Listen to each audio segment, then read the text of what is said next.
का जवान अकेला फंस गया। उसे कहीं भी रास्ता नहीं मिल रहा था। जंगल के पेड़ पौधों पर भी थोड़ी थोड़ी बर्फ जम चुकी थी। चारों तरफ कहीं भी रास्ता समझ में नहीं आ रहा। ये जंगल इतना बड़ा है कि मैं इससे बाहर भी नहीं निकल पा रहा हूँ। किधर जाऊँ कुछ समझ में नहीं आ रहा। अब ऊपर वाले का नाम लेकर सीधा चल देता हूँ। आर्मी का जवान सीधा चला गया। चलते चलते अचानक उसे एक टूटी फूटी बस दिखाई दी। लगता है वहाँ कोई एक्सीडेंटल पुरानी बस खड़ी हुई है। जैसे जैसे वो जवान बस के करीब पहुंचता गया, उसे बस के अंदर कुछ जलता हुआ दिखाई दिया। जब वो बिल्कुल बस के करीब पहुंच गया तो उसे कुछ शक हुआ। लगता है इस बस में कोई है। कहीं कोई आतंकवादी तो नहीं? जवान ने हथियार अपने हाथ में लिया और एक झटके में उसे बस के अंदर घुस गया। लेकिन बस के अंदर का नजारा देखकर उसने वो हथियार वापस रख लिया, क्योंकि अंदर एक पूरा परिवार था। कौन है आप लोग और इस बस में क्या कर रहे हैं? आप लोगों ने तो बस में ही चूल्हा भी बना रखा है, खाना भी बना रहे हैं। आपकी बीवी बच्चे भी इसी में हैं। कहीं आप लोग बॉर्डर पार करके धोखे से पड़ोसी मुल्क से तो नहीं आ गए हैं पूरे परिवार के साथ? अब तो आर्मी के जवान लग रहे हैं। जय हिंद सर। हाँ जय हिंद। बॉर्डर पर युद्ध चल रहा था, लेकिन तभी अचानक बर्फबारी शुरू हो गई। सब इधर उधर भाग गए। मैं इस जंगल में फंस गया। अब आप लोग बताइए, और अगर तुम लोगों ने झूठ बोलने की कोशिश की तो मैं तुम सबको यहीं खत्म कर दूंगा। जितना आप इस देश से प्यार करते हैं उतना हम भी देश से प्यार करते हैं सर। मुझे मजबूरी में अपने परिवार को यहाँ लाना पड़ा, क्योंकि हमारा घर इस ठंड ने उजाड़ कर रख दिया। अब कहानी कुछ समय पीछे चली गई। रामपुर गांव में महेश का एक पूरा परिवार रहता था। उसके परिवार में उसकी पत्नी जयललिता, एक 10 साल का बेटा गोलू और एक 12 साल की बेटी चंद्रिका रहती थी। रमेश बहुत ही गरीब था।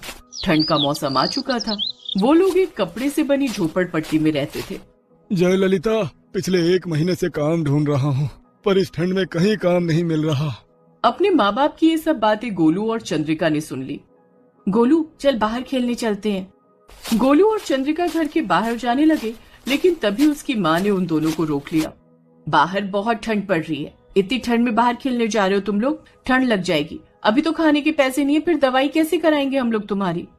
माँ हम लोग ज्यादा दूर नहीं जाएंगे, बस घर के बाहर ही खेलेंगे।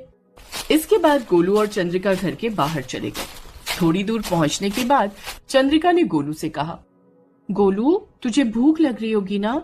हाँ लगी तो है। यहाँ पर बहुत साफ सुथरी अच्छी मिट्टी पड़ी हुई है। ऐसा कर, थोड़ी मिट्टी तू उठा ले और थोड़ी मिट्टी मैं उठा लेती हूँ। दीदी हमारे अब इतने बुरे दिन आ गए हैं कि हम मिट्टी खाकर अपना गुजारा करेंगे। अरे गोलू, हम लोग मिट्टी नहीं खाएंगे। जितना कहा है उतना कर, बाकी तुझे बाद में पता चल जाएगा। चंद्रिका और गोलू ढेर सारी मिट्टी लेकर थोड़ी ही देर बाद घर वापस आ गए। उसके बाद चंद्रिका ने मिट्टी को पीस लिया। उसकी माँ ये सब देख रही थी। चंद्रिका, हम लोग इतने परेशान हैं और तुम मिट्टी के खिलौने बना रही हो। माँ, मैं मिट्टी के खिलौने नहीं बना रही हूँ, बल्कि मिट्टी की रोटियां बनाने जा रही हूँ। हमने अभी सुना कि हमारे घर में तो खाने को कुछ भी नहीं बचा, लेकिन कुछ न कुछ तो खाना ही पड़ेगा। उन लोगों ने 2-3 दिनों से खाना नहीं खाया था। उसके पिता को खुद पर बहुत गुस्सा आ रहा था। अगले दिन महेश काम ढूंढने के लिए घर से बाहर निकला और आसमान की तरफ देखकर बोला, हे भगवान, तू गरीबों के साथ इतना अन्याय क्यों करता है? और अगर करता है तो करता रहे, हमें कोई परवाह नहीं, लेकिन इस तरह अपने बच्चों को घूट घूट कर जीता हुआ मैं नहीं देख सकता। यही प्रण लेकर महेश काम ढूंढने निकल गया। ठंड इतनी तेज पड़ रही थी कि वो थर थर कांप रहा था। उसकी बीवी और बच्चे भी उस झोपड़ी में कांप रहे थे। खैर, कुछ देर बाद महेश को गांव से दूर एक फैक्ट्री दिखाई दी, जिसमें कुछ लोग ट्रकों पर सामान लोड कर रहे थे।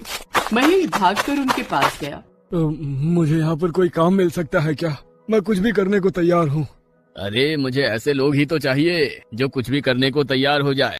हमारी कंपनी में जितना भी माल तैयार होता है वो सारा माल हर दिन ट्रकों में लोड करना होता है। ठंड में बहुत सारे लोग काम छोड़कर चले गए। क्या तुम ये काम हर रोज कर पाओगे?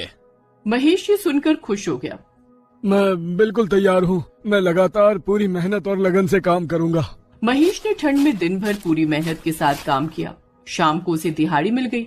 खाने का कुछ सामान लेकर महेश खुशी खुशी अपनी झोपड़पट्टी वापस लौटा, लेकिन तभी उसने देखा कि उसकी झोपड़पट्टी पूरी तरीके से फट चुकी थी। गोलू को बहुत तेज बुखार था। वो ठंड की वजह से बहुत तेज कांप रहा था। उसकी बीवी और बेटी चंद्रिका भी ठंड की वजह से कांप रही थी। अरे ये क्या हो गया? भगवान ने खुशी दी तो दूसरी खुशी छीन ली। गोलू को बहुत तेज बुखार है और थोड़ी देर पहले यहाँ पर कुछ आदमी आए थे। उन्होंने बोला कि ये झोपड़पट्टी यहाँ से हटा लो, वरना वो लोग खुद झोपड़पट्टी कल हटा देंगे। वो लोग सरकार के आदमी थे। पहले तो गोलू को मैं डॉक्टर के पास ले जाकर कुछ दवाइयाँ लेकर आता हूँ। आपको काम मिल गया क्या? हाँ जय ललिता, इसी खुशी में तो मैं वापस आ रहा था। ये देखो, मैं कितनी सारी सब्जियाँ और खाने का सामान लेकर आया हूँ, पर हमारी झोपड़पट्टी ही फाड़ डाली इन लोगों ने। खैर, महेश गोलू को डॉक्टर के पास ले गया। डॉक्टर ने उसे दवाई दे दी और वापस आ गया। थोड़ी देर बाद गोलू का बुखार थोड़ा हल्का हुआ। जयललिता ने खुले में ही कड़ाके की ठंड में रात के अंधेरे में खाना बनाया और सभी ने खाना खाया। तब जाकर सबको थोड़ी ताकत मिली। लेकिन अब हम लोग रहेंगे कहाँ? आज रात यहीं सोते हैं, सुबह देखते हैं कि क्या करना है। गोलू भी सुबह तक पूरी तरह ठीक हो जाएगा। उस रात वो लोग उसी फटे हुए तंबू में सो गए। सुबह जब उनकी नींद खुली तब देखा कि उनके सर से वो तंबू गायब था।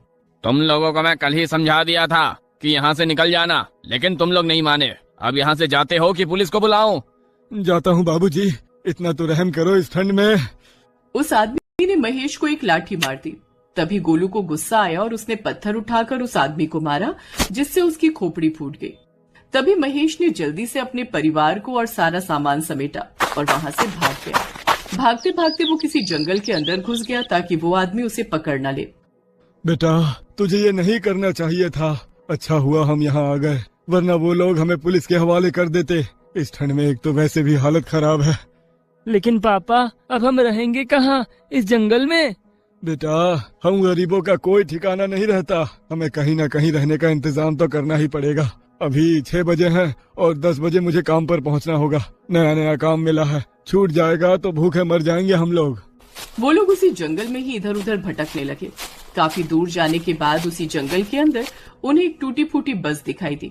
महेश अपने परिवार को लेकर उस बस के पास चला गया। मुझे लगता है ये बस सालों से ऐसे ही पड़ी हुई है। इस खराब बस के अंदर हम लोग रह सकते हैं। हमें छत भी मिल जाएगी और ठंड से भी बच जाएंगे हम लोग। मैं इसकी साफ सफाई करके बिल्कुल घर जैसा बना देती हूँ। चंद्रिका बेटा, तुम मेरी मदद करो। अब उन लोगों ने उस बस के अंदर ही अपना घर बना लिया। जयललिता ने उस बस के अंदर ही एक मिट्टी का चूल्हा बनाया और जल्दी से खाना बनाकर सबको खिलाया।